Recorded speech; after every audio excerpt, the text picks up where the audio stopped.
The Vlogger. Get with the times, James, my friend Jordan advised. The novel is dead. You still live in the 90s. You've travelled tons. Why don't you start vlogging? If you get enough subscribers, you can make heaps of money. She downed a shot of honey rum. Earlier that day, Jordan rescued an injured seagull when she came across two young men poking the bird with sticks. In the courtyard of her 25-metre squared Malaga apartment, the seagull lay, its white breast planted on the concrete, face dour. A vlog? The gull spoke to me with its eyes. She's crazy. Who saves wild birds? I'm full of E. coli. Me, a YouTuber? Jordan, I don't carry a camera or phone with photo-taking ability. I deleted my couchsurfing account, my only social media profile. There's nothing I could do which is original or appealing to a large audience, especially the youth. Stop complaining and start talking to others. See what they want. People are good, James. You're so negative. That's why I'm hosteling it. To talk, but not to document or film. You never know if you don't try. I made a note to self. Explore vlogging later. A year on, browsing YouTube, I found a mid-20s backpacker filming himself in North Korea, giving a commentary. My first attempt to follow a vlog. He was a young man from my country, and I figured I'd relate somewhat. The vlogger's name was Nick Fisher, raised in New Zealand's affluent South Island town of Wanaka. When I was travelling at Nick's age, YouTube didn't exist. The iPhone hadn't been released, and BlackBerry couldn't do much. Those like me, choosing tattered backpacks over shiny suitcases, journeyed without phones or laptops. It was the time of the Internet Cafe, MSN Messenger, AOL Messenger, and the exciting new prospect of Skype. It's clear. I know nothing about vlogging. I'm an outside novice looking in, a fogey amateur whose travel boots are hung up most of the time and will never scale the heights of Fisher. I'm not a critic of video documented travel. I write this as an observer for my own understanding, or lack thereof. Previously, a friend of mine discussed his trip to North Korea. There were tour buses everywhere, Mike said, all run by the same company. I remember meeting the gaze of a passenger in another vehicle, and I'm certain we were thinking the same. There's only supposed to be one bus. Tourist-infested hotels with bowling alleys and cinemas. A bit of a letdown. Still, the experience was one I'd unlikely have. I knew famous basketballers, boxers, actors, and musicians visited. Entrepreneur motorcyclists had filmed documentaries, and a tourist had been sent home as a terminally ill vegetable after attempting to steal a poster. Nick had 5 million plus views on one of his North Korea videos. I checked it out. First impressions of vlogging, or Nick as the vlogger, were that he held himself with confidence yet without arrogance. He spoke clearly. I am not a journalist. I am just some kid with a consumer camera who was lucky enough to gain access into the most isolated and controlled country in the world. This video series is a product of that. The beginning of the introduction expressed a humility which made me comfortable. The last half, however, had me doubtful, given my discussion with Mike. I entered the YouTube search bar for vlogs on North Korea and found a number of uploads from various YouTubers, including 3 with over 1 million hits, recorded a year before Fisher's trip. All report the mystery of constant supervision from guides, the giant hotels and bowling alleys, statues of the colossal portraits of Kim Jong-il, and the strict regimes of trained and skilled child musicians. Since the Inter-Korean Summit in April 2018, Chinese tourism has risen and visitation rights for both Japanese and Russian nationals simplified. I viewed Nick's early travel videos, his first in Pai, Thailand. I wondered if I'd stayed in the exact same hut over a dozen years earlier.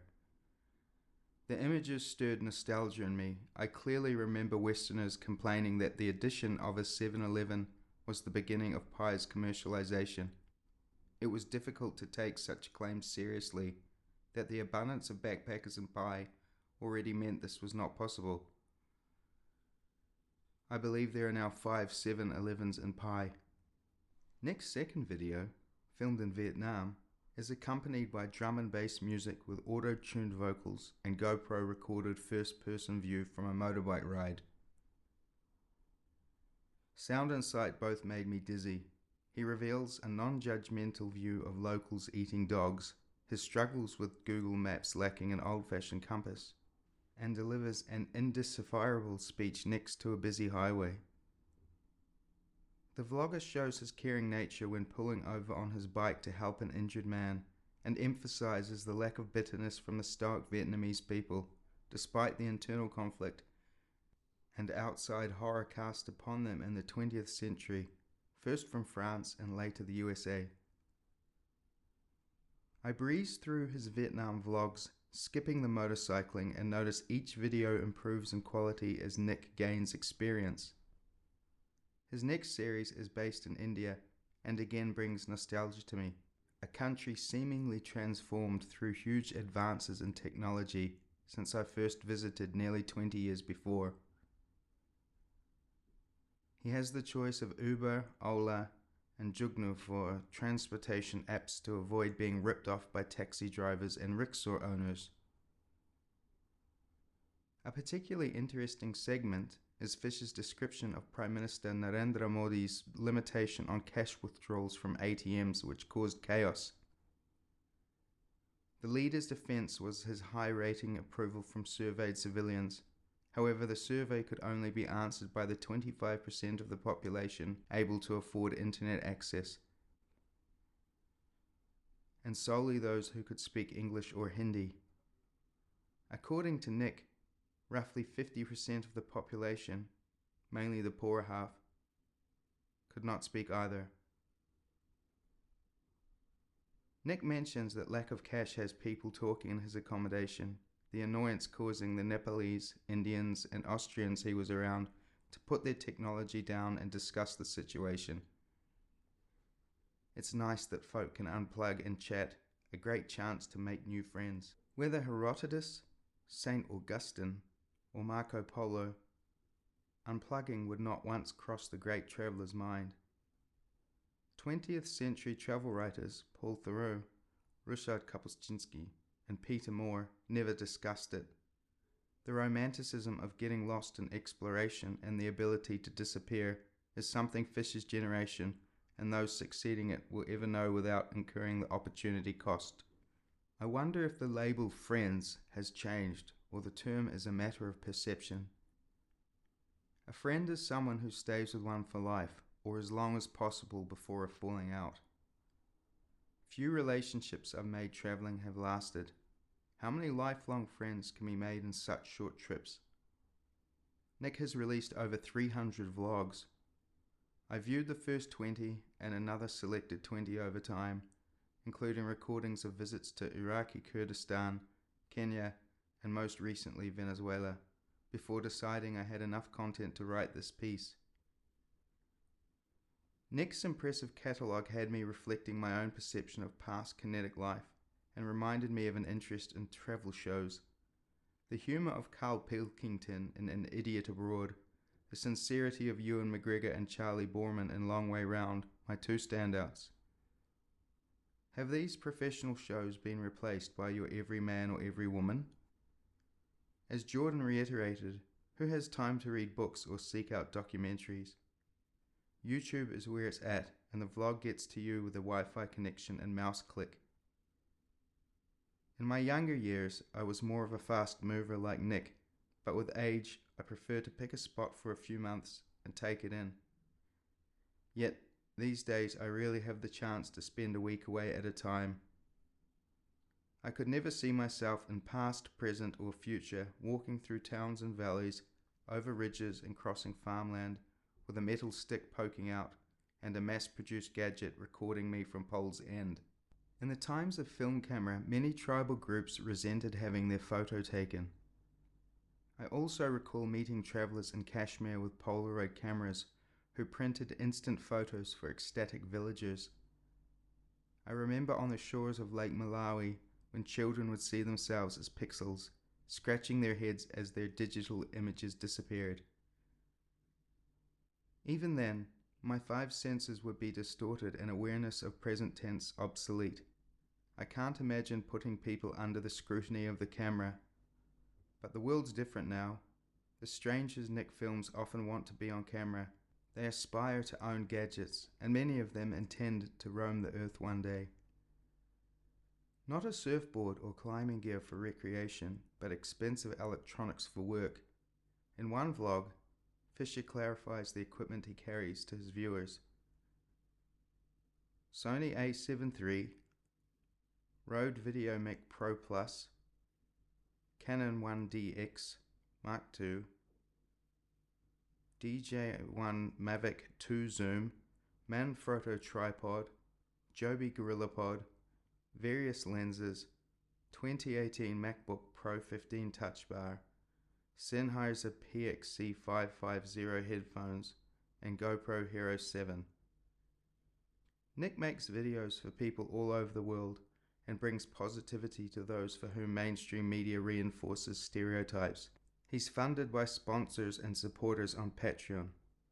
Joyous viewers give him cameras and drones. He mostly speaks English, but occasionally uses the odd word in a local tongue. Gomsaheo in Korea and gracias in Latin America. Though more often than not, thank you. Places are documented in days and weeks rather than months or years. Viewers are encouraged to click on videos with titles, including Inside Venezuela's Biggest Slum, Extremely Dangerous. Yet Nick walks unarmed with bodyguards, exposing his highly valuable technological gadgets to the public eye. This and Most Dangerous Part of Johannesburg, South Africa are filmed in daylight. It's often the smaller isolated spots which are more dangerous than overcrowded slums. Our vlogger frequently states how nice and genuine people are in places he visits. I've found people are nice everywhere. Someone in Iceland may take you in from the cold. An Indonesian will share their lunch. Unfriendliness occurs when excessive tourism causes animosity and foreign occupation, whether military or economic, breeds resentment. This is understandable, and Fisher takes the time to explain this in his videos. People are good, James. Of course they are. Nick's fascinating adventures and my new awareness of the vlog tweaked curiosity for what else could be out there. I searched for most popular travel vlogs. The first was underwater filming of whale sharks, the second blocked on copyright grounds, the third two twins informing viewers how to get cheap flights, the fourth on women's travel fashion, fifth some guy with a baseball cap at an airport, sixth a handful of young women talking about travel creams, seventh a father with a baby in a sling who he filmed while speaking of melon and meat in Greece, eighth some Canadians talking about Australian chocolate for 15 minutes, ninth an English girl with an amazing drone and camera filming some paradise which made me dizzy, 10th a happy family at an adventure park, 11th an Englishman with dreadlocks who enjoyed his Australia Day celebration a lot more than the Gunditjmara, 12th people filming themselves feeding kangaroos, and 13th a no-nonsense information sharing skillful couple sailing the world. Only the last one corresponded to my tastes, and solely if the opportunity to sail the world became a reality would I follow through with further viewing. It's entirely understandable why Nick's well thought out, informative and heartwarming vlogs are so popular on YouTube. As the world is introduced to smart cities, blockchain and language translating earbuds, I wonder where Fisher and the vlog will go next. I wish him well. He's worked hard and reaped the benefits. Nick Fisher's vlogs can be located on YouTube under username Indigo Traveler.